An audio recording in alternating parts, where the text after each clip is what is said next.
Federal Drive is presented by GEHA, Government Employees Health Association, proudly providing health and dental benefits to federal employees and their families. Visit GEHA.com. Federal unions and nonprofit groups are asking a federal court to temporarily bar USDA from carrying out a reorganization that will move thousands of employees across the country.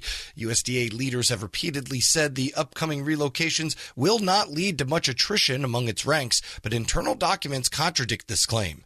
In newly uncovered documents, USDA wrote it's counting on a significant number of employees who quit rather than relocate. Federal News Network's Jory Heckman joins us with all the details. Jory, welcome aboard. Hey, Eric. Great to be here. So what are the plaintiffs actually seeking in this lawsuit other than a stop to the reorganization itself? That's a big part of what they're asking for. They're asking a federal judge in San Francisco to temporarily block USDA from carrying out these reorganizations. But the grounds on which they're making that claim, they're saying that this is going to be a lot more turbulent of a move than what USDA has been saying for the better part of a year now. USDA last year said that they were going to move more than half of their headquarters-based, DC-based employees to parts all across the country. And earlier this year, they came back with more details saying that these reorganization plans were going to impact a lot of its subcomponent agencies as well. So they're saying that the amount of attrition with these upcoming moves is going to be so significant that these agencies aren't going to have enough staff to do their missions as required by law. And so they say that this is going to be a hugely disruptive matter in the coming months. What do the internal USDA documents themselves have to say about all of this? Right. So this is all part of USDA's agency RIF and reorganization plan. All agencies were instructed by an executive order to put these plans together back in April of 2025. And through this court battle, we got our first look at USDA's version of this plan.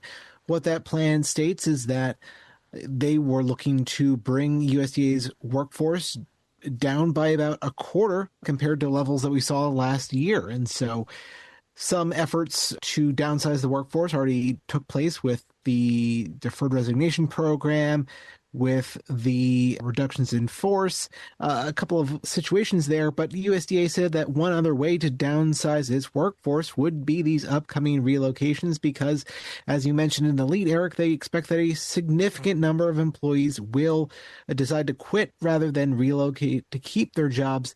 And that directly contradicts what we've heard from USDA Secretary Brooke Rollins, as well as other senior leaders like the Deputy Secretary Stephen Vaden.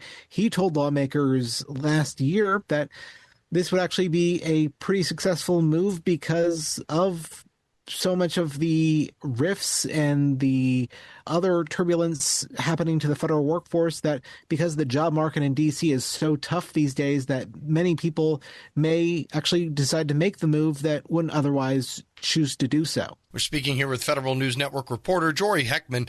What kind of timeline are the employees and the plaintiffs involved in this case looking at? How soon will they be asked to make that relocation if they are going to? Right. So obviously this court case complicates things quite a bit, but what we've seen is that in some of these relocation notices, employees have already been asked to make this decision already, this difficult decision of whether they will quit their jobs or whether they will move across the country to keep their jobs. The deadline is passed for some components of USDA. Others have yet to get their relocation notices, and this matter in the lawsuit will probably put those relocation notices on hold. That's one of the things they're asking the federal judge in this case to do, is to put a hold on these relocation notices and stop USDA from carrying out any separations of employees in cases where they have said, no, I'm actually not going to move. In the policy measure where relocation is not part of it and they just straight up are planning staffing cuts, how deep has USDA gone on that front rather than forcing a relocation to some employees? In some cases, based on what we've seen with these internal agency RIF and reduction plans, the staffing cuts would be pretty significant for USDA. And this is more than just the 25% quarter cut. As far as the top line numbers, USDA components would see significantly different cuts below that. For example, the Food and Nutrition Service, which USDA has renamed as the Food and Nutrition Administration. What they would be looking at is a reduction of about half of their workforce. And these documents also call for de-emphasizing food stamps, which is, of course, the supplemental nutrition program that a lot of people, millions of people, rely on for food assistance. It's one of the biggest food assistance programs that USDA carries out. So for half of their workforce potentially to be out the door here, that's a pretty significant cut, and it remains to be seen how the agency would continue to meet its mission if it does see staffing cuts on par with what the agency is considering here. We've been down this road before, right? I remember this from the first Trump administration as well, the calling of relocations, particularly for some of these sub-agencies in USDA, oddly enough. How have similar relocations gone in the past? In the past, they have pretty much not gone as well as USDA would have hoped. The fact is that a vast majority of agency relocations in 2019 under the first Trump administration, the vast majority of employees who were impacted by this, they decided they would quit their jobs rather than relocate. In that case, they were being asked to relocate to Kansas City, Missouri. A significant majority of employees, somewhere in the neighborhood of 75% of them, chose to leave and find work elsewhere rather than pursue that relocation. What we've seen with internal union surveys suggests that we may see similar numbers under a much larger reorganization effort here. As opposed to hundreds of employees in 2019, the agency is looking to move thousands of employees. And so this would be a similar percentage of employees leaving, but the scale of those employees, the total number would be a lot higher. Federal News Network reporter Jory Heckman, thank you for that update. Thanks, Eric. And be sure to check out Jory's story at federalnewsnetwork.com. Sean O'Keefe, former Navy Secretary, NASA Administrator, and senior leader across multiple presidential administrations, reflects on the principles that shaped his long federal career. In this episode of Lessons in Leadership, he joined Shane Canfield, CEO of WEPA, to discuss motivating teams through uncertainty, leading across agencies, and staying rooted in mission during times of public scrutiny and change.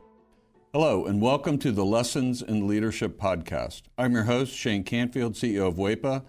Today, I'm honored to be joined by Sean O'Keefe, former NASA Administrator, former Deputy Director of the Office of Management and Budget, former Secretary of the Navy, former Comptroller and CFO of the Defense Department, and Professor Emeritus at Syracuse University's Maxwell School of Public Affairs. Welcome, and thank you for joining. Well, thank you, Shane. Delight to be with you. Appreciate it very much. What first drew you into public service, and when was it evident to you that leadership was an important part of the roles you played? Well, I grew up around the public service. My dad was a career naval officer. He was a submariner, and we lived all over the place throughout the country. And as a result, I got an up-close and personal understanding through him, as well as through all the folks he associated with and the environments he was working in, just what the extraordinary value is of public service and what is it that would motivate people to want to be engaged in it and to be really involving themselves in what is something larger than themselves. And the only place that is really formulated properly is within the public sector and the public service. That again is the beneficiary or the beneficiaries are the citizens of the nation, the community, and the region in which you live. Did you think about leadership early on, saying, I need to be a great leader, and therefore I'm going to learn how to do it, or did you just naturally evolve into it? Any thoughts on that? I guess it evolved by the great good fortune of being witness to several really extraordinary leaders, people who really did take the initiative to engage others in the task, to pull together and motivate folks to really contribute their very best to achieve an outcome. And I saw the value of that on multiple occasions and found that was the primary ingredient, the trait, the characteristic that needed to be exhibited is the fundamentals of leadership in moving everyone engaged towards a common objective. You have served under several presidents. Can you talk a little bit about that? What were there challenges to overcome, or were you away from politics so you didn't get? Talk about that a little bit. How does it differ as you serve through a transition, or does leadership stay the same? Oh no, it's it's really critically important in transition cases, to be sure. But the two presidents that I served in their administrations were President George H.W. Bush and President George W. Bush in two different eras, obviously. But as a consequence, that was the closest I came to understanding the nature of the individuals who were in that ultimate leadership capacity, and their capability to motivate. Both of them are just extraordinarily inspiring people who motivated everybody to be part of the solution. But most importantly, they also had a capacity of really designating what needed to be done. And you knew that they were perfectly prepared to do it themselves. And that made the task that much more achievable. There were several different circumstances, and understanding what the objectives of the senior leadership are all about. You've worked for different kinds of organizations, political administrations, and then government departments, agencies, and then private sector, and now academia. How does that affect your leadership style? Or do you find that leadership, the core tenets of leadership, are applicable no matter what the organization you find yourself in and having to lead? It doesn't matter where you are, that the core leadership characteristics are the same? Are they different? Are you adapting? Well, there's a common myth in my judgment, and I'm probably the minority view of this in the academic field of public management. That common myth is that you can't apply the same principles in the public sector that you do in the private sector. Yeah. I never found that to be an impediment. Okay. It was always a circumstance where, strategy, the focus on the talent, people engaged, the process to going through decision making, the integrity imperative that must be there in order to demonstrate the absolute conviction of what's intended here, as well as the moral standing of what it is you're attempting to achieve. All those factors are very much the same.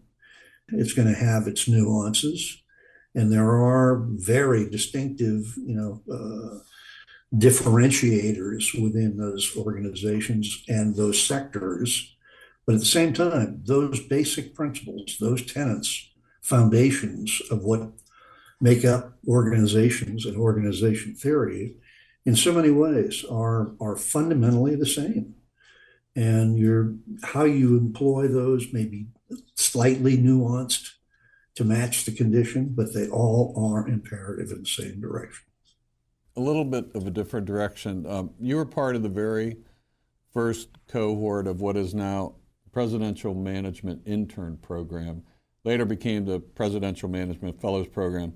What did that early experience teach you about leading within government?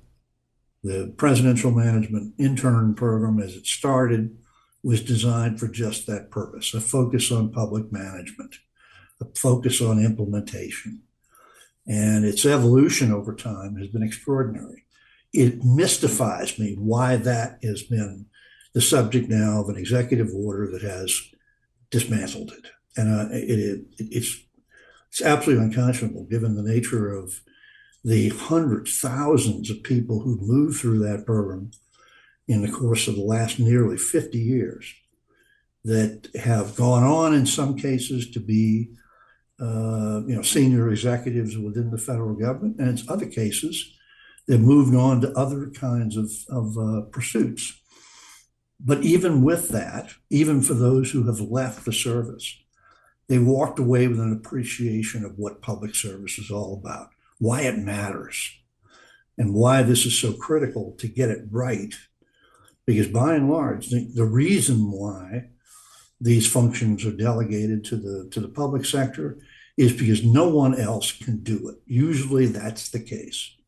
It takes that kind of focus of a public entity in order to achieve an outcome that frankly would not be achieved in other spheres. So as a result of that, it gave me an incredibly in-depth understanding of that process at a very early stage in my career that has lasted the entirety of that professional experience. A closing question. Who has influenced your leadership style, and what about their example stays with you? And that question can be cast broadly. So, inside government, outside government, perhaps not government at all, somebody that you've met, reported to, been mentored by, a broad net. But when you think about broadly, when you think about who has influenced you, who comes to mind? I would have to say that the number one, hands down, greatest influence during the course of my life was my dad. He was an engineer, so everything was a calculated risk. I think I was probably 25 before I realized the answer was not to be found for everything in a slide rule, but that was his bent and his mindset.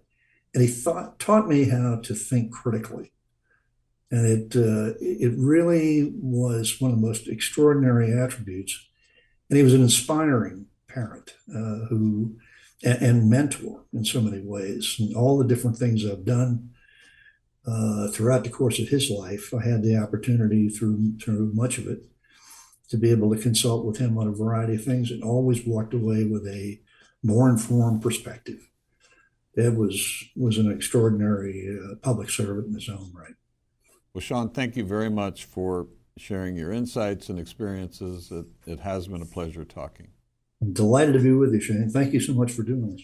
And this is Shane Canfield, CEO of WEPA, reminding you to empower your team and embrace challenges. Until the next time on Lessons in Leadership. Find the full podcast and future episodes of Lessons in Leadership on the Federal News Network app and anywhere you enjoy your podcasts.